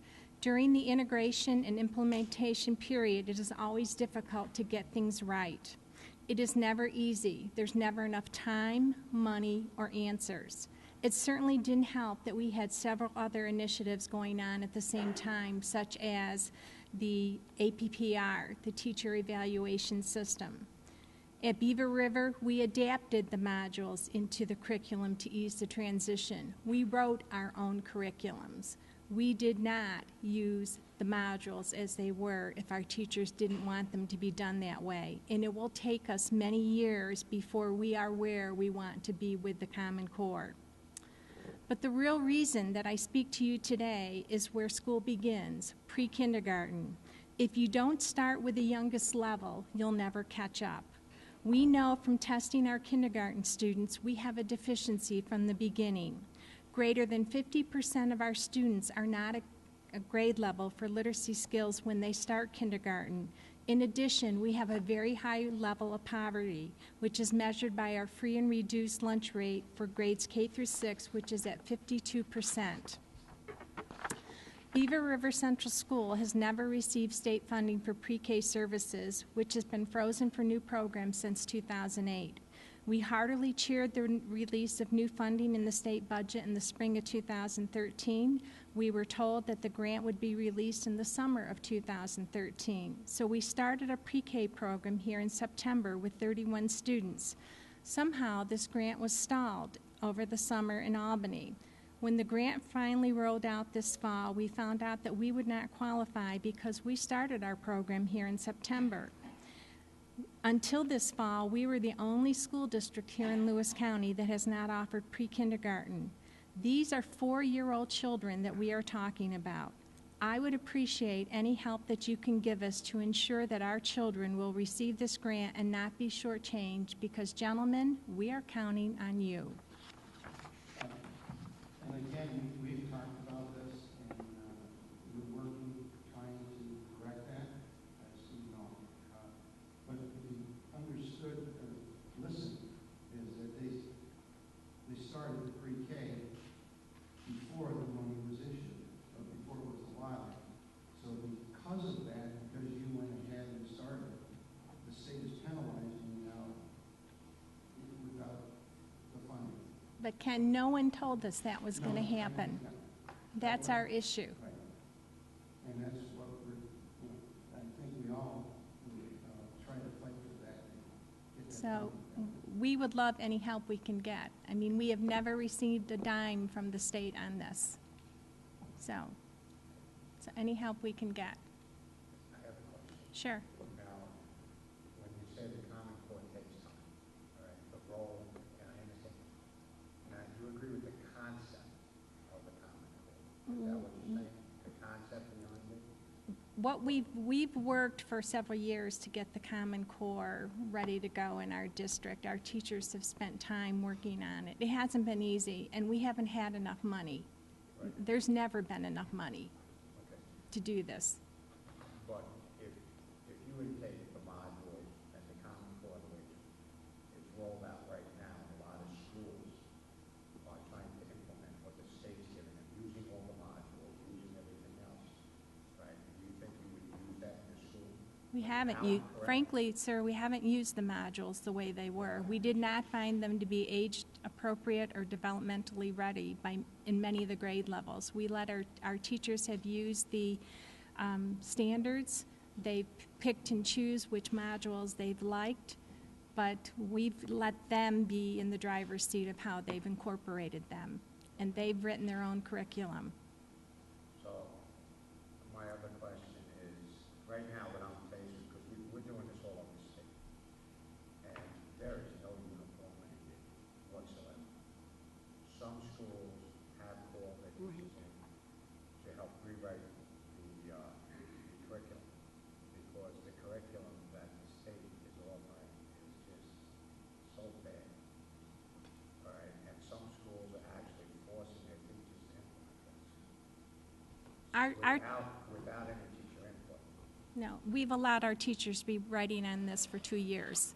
Okay. Now, when you were doing this and going through the curriculum and going through the Common Core, right, would you agree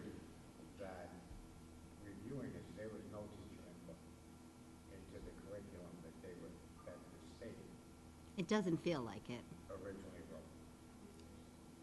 We were fortunate enough to have 5 teachers who became teacher ambassadors and went to the state for network training and to work through the Common Core. So we had some ELA teachers as well as some math teachers who had that training. They worked with our network team at BOCES, and frankly, sir, that was excellent training, and we are very appreciative of our BOCES to give them that opportunity. So we worked very closely with our BOCES. The network team, Mr. Todd Green is here in the audience. He was here, maybe he's left, but that was, I'm talking about actually developing the Common Core. they went to state ed and got that assistance with training as well. So they spent a lot of time at state ed to get that training, came back and turnkeyed with our teachers to then help with the writing of the curriculum. So, I need to speak into my. okay, there. I get what you're saying. What I'm asking you is, okay, your school did it right. There are some schools that are saying they're picking and choosing, okay, and saying, look, what they're giving us, there's no way I'm giving this to my students, okay? Mm-hmm. We're rewriting this. We're going to try to comply. You don't know if we're really complying. We are complying with the standards, and we have looked at the modules and picked which parts we've liked out of the modules, but we are not doing it as a scripted version. Okay, but there are schools that are doing this. I believe so. I mean, you'll agree that if you used it the way that they're giving it to you, you didn't rewrite it, okay? And you just taught it the way that they gave it to you, with all the modules, without rewriting the modules, without picking and choosing, all right, that would be harmful to the children that you're trying to teach. Would you agree with that? Our teachers do not like the modules. Okay, I understand that. What I'm asking you, you rewrote the module. We took the standards, we took the modules and put them into our curriculum, which is how we've always done it in our school. And our students did very well on the state test last year, sir. But the majority of the schools throughout the state, that's not what I'm asking. Yes. And what I'm asking you is, just forget about you rewriting the modules. Say if you used it the way that the state gave it to you, Mm-hmm. okay, and you implemented all parts of Common Core the way the state gave it to you, Mm-hmm. do you think that would be harmful to your students? Yes, I do. Hi, Mark. We were given these books as part of, I guess, part of one of the English modules, Mm-hmm. language modules. My question is on the standardized tests. I'm still trying to sort out the relationship between Common Core and the standardized tests. Would they be expected to answer questions specifically out of these books, or is it a concept after reading these books they're like to say, understand more about Afghanistan and war there, or whatever the books about? There wouldn't be specific questions about the Not that way, but there are some resources that are very, very helpful to prepare for some of the tests. And do you agree with that? Yeah, there's two things. You've got the Common Core, which is a set of standards, right. and then Engage New York's materials are a group of people's interpretation of those standards. There's company products who, package math systems, textbooks, whatever you want to call them. Did those companies have a role in developing the standards? They may have. They interpret the standards their way. Yeah. The way I look at some of the standards in math, I don't see what Engage sees in that standard. I don't know. So the relationship, again, between the Common Core curriculum and standardized tests. Common Core has developed concepts. They're not specifically, the questions on the tests are not specifically. Well, we've got a changing dichotomy right now too, Mark, because we've always had a thing where we've had like a testing blueprint for teachers, and they've always been used to knowing what to expect for different parts on the test. We no longer have that anymore. So it's kind of up for grabs to know for the teachers what to anticipate anymore, because that's no longer a luxury that the teachers have. So this is a whole new ball of wax for the teachers.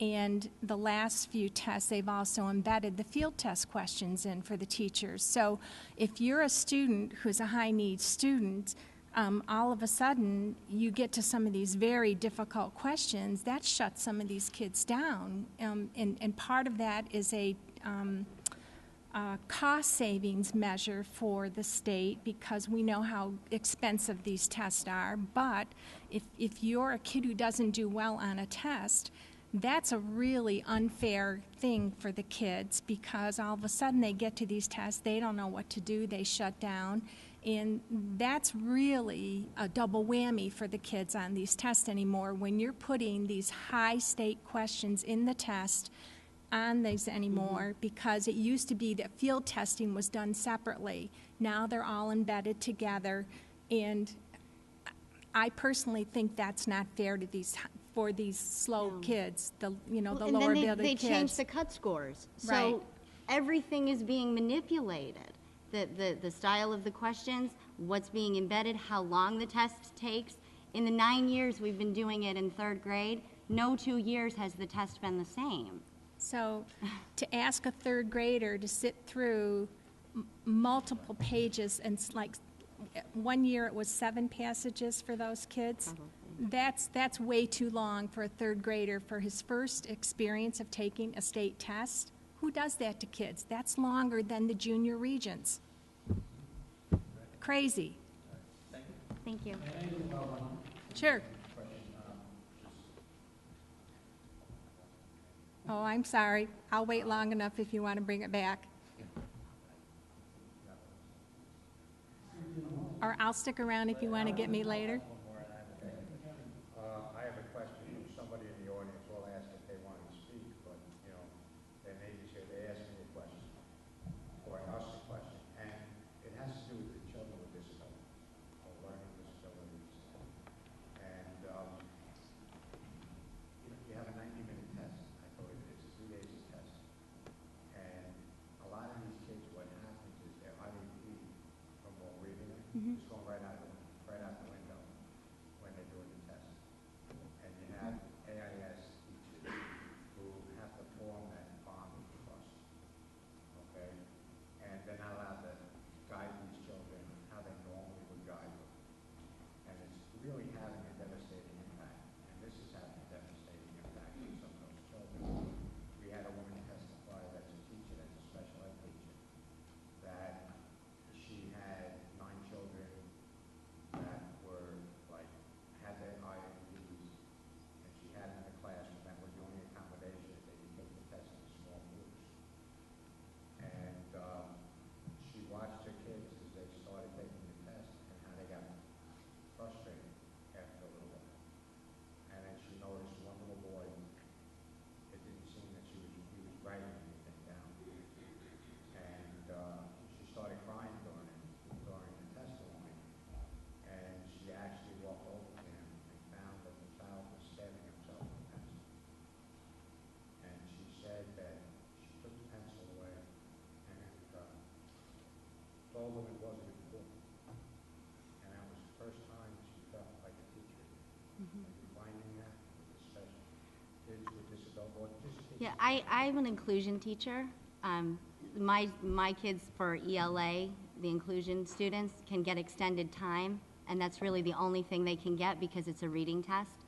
For math, they can have the test read to them. Separate location is common. I've had students cry during the test. I had a very academically strong student realize in her work that she'd made an error and could not figure out what her error was. It was subtraction with a 0, and she checked her work and knew it was wrong, and tears streamed down her face. And I maybe broke with code, but I went over to her, knelt down beside her, and said, "It's okay. Skip it. Go on. You're okay." And she did. And then when she got to the end of the test, she went back, found her mistake, and corrected it. So, I mean, the tears come from all levels during the test. Are you finding more kids on medication now with this? I'm hearing that there's kids going on medication because of the stress. I think there's a lot of stress. They want to do well. They want to please their teacher. They know the test is important, And as much as we try to kind of tone that down for them in the classroom, they still carry it. Like my student whose letter I shared, she asked her parents for sleeping medicine so she could go to sleep at night because she was worried about taking those tests. She's 8. I mean, that's where the problem is. I'm not against the Common Core. I'm not against testing. I'm against this race that we're in to try to make it all happen yesterday. And nobody cares about the gaps that the kids have. We're all trying to do our best, but it's just, I really feel that slow down and let's just get it right. I see the implementation of this as a disaster. Yeah. And, you know, and I said that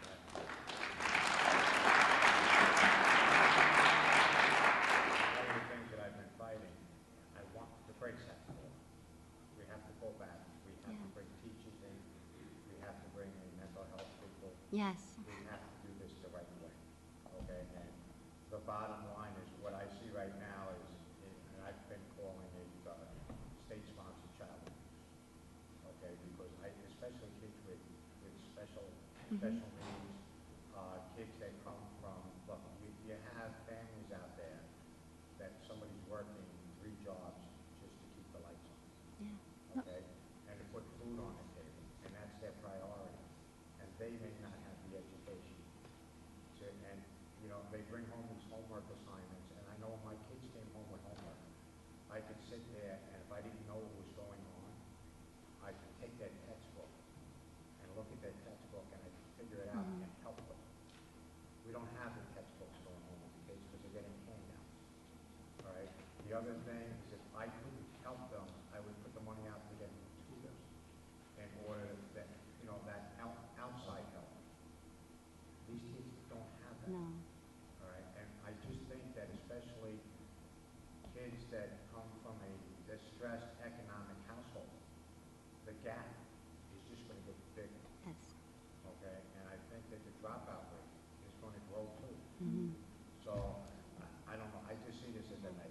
There's great ideas in what we're trying to do with the Common Core. I feel like there's great things in the math, but we don't have the background. The kids don't have the previous years. They don't understand what it is. Parents, we don't have a chance to learn it yet ourselves, so that it's just broken in so many places. I just feel that if you're going to write curriculum for our kids, you should actually have a background in education. Yes.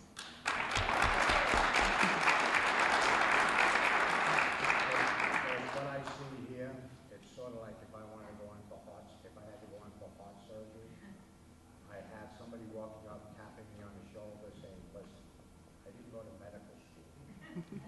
However, I have watched every episode of Grey's Anatomy, and this is all the state and federal government requires. So don't worry about it, you'll be okay. Gentlemen, could I add one more thing? We're moving into the era of the park assessments, where students are going to have to taking the assessments online. And one of my experiences when I was a principal, we had a student who had testing accommodations to take things by computer, and she was a special ed student, and the first thing happened was she didn't know how to hit the save button to her testing accommodations, and we lost her thing. Now think about how this is going to happen to every child who has to take all these tests on electronically, and how are we going to do that? Are our schools going to have the capacity? And we're rushing that whole process. Do we have the capacity for every school district in New York State? How are we going to do this? Do we have the money for this? So I hope you help us with these decisions financially, capacity-wise, and all of that sort of thing. Well, a lot of the mandates that you're looking at have come from Common Core and Race to the Top. And if we could put the brakes on some of those mandates have to be brought back. You know, look, for instance, your APPR. I love the fact that, well, that was negotiated in the teachers' union. You held a gun to the head. You held a gun to the head.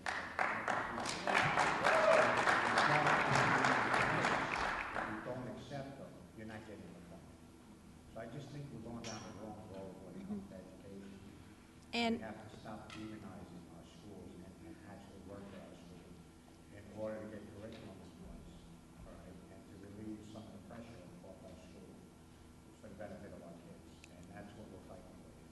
And with all due respect, the superintendents were left out of that discussion, sir. There's a lot of people on that. So if we could get all the players in the meetings would be very helpful. So, okay? Thank you. Thank you.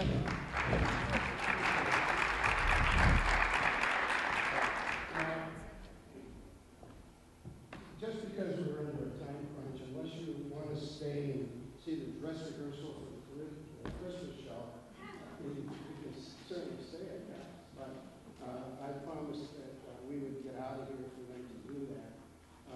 If there is anybody else that wanted to speak today and didn't have a chance to, Brian, you have cards? If you email me whatever you wanted to talk to, I will get it to Ed and the Education Committee. We're going back in session in January. To talk with everybody today and listen to everybody. I've been doing this. I was down in Westmoreland, I was down in different school districts, and believe me, we've heard the same thing from teachers, from parents, and so forth. So, not saying that everything for sure is easy in Albany, because you know it isn't. We're in the minority on our education commission, our education committee. If we were in the minority, you understand what the guys have said today, what would be happening down there. So we have to work a little bit different down there to try to get more and more of the majority on our side. And that's slow. But what's happening is, and I've got to say across the state, that more and more people are getting involved because, these guys, they'll be ending up in the 12th city at the end of this week. The Senate has been going around doing the same thing. And even though the commissioner, I was with the commissioner a couple of weeks ago, even though he isn't listening or seems not to be listening, at least now we might be able to put a little bit of pressure on him and the governor to make things happen. It's a slow process, too slow.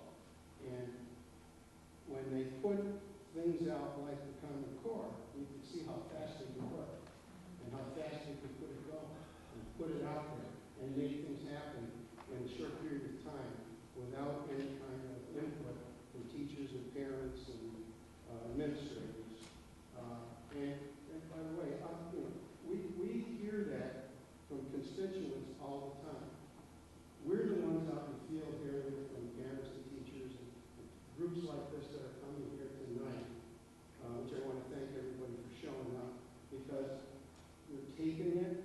We're going to take enough of the information that you're giving us. We're not educators. I wouldn't want to sit down and try to tell you how to teach, even though I didn't realize you were assuming Plattsburgh graduate, which I am too, which never went into teaching. But we're not educators. And neither should be the governor, and neither should be the Board of Regents, who haven't even been in classrooms. Only 3 of them have had classroom experience. So we've got to rely on you to help us to fight this Common Core, stop it, or at least slow it down, get some input on local teachers, local administrators, local parents that want to provide education for the children in our districts. So I want to thank you all. I want you to know that we'll work hard, and when we go back, I don't know exactly the middle of January, we'll start. These guys, I know, they're on the education committee. They'll start immediately, and we'll just try to push and push and push down there so that the testimony that you gave here today will be heard in Albany, and we'll keep going at it and going at it. I know the teachers union comes right over us. They come down my office every year and talk about agendas and legislation. This is important now. This isn't just about differences of opinion on legislation. This is everybody fighting to get something done right in Albany. And this is an important year for parents and teachers and administrators to work with us to try to help push that agenda in Albany. So again, I want to thank everybody for coming. I want to thank the guys who drove up from Long Island today. They're heading to Corning next, and then to Buffalo. Or, do you know where you're going?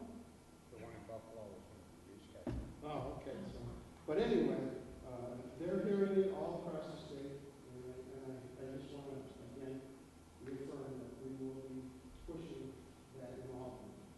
And again, you've got my email address on that card, right? My email address is on that card. You email me what you wanted to say today. I'll print it, or I guess you can forward it. I guess you can do that without me printing it. But we'll get it to them in the education committee, so they'll have everybody's comments there that wants to make that comment. So thanks again for coming, and we can have the dress rehearsal start.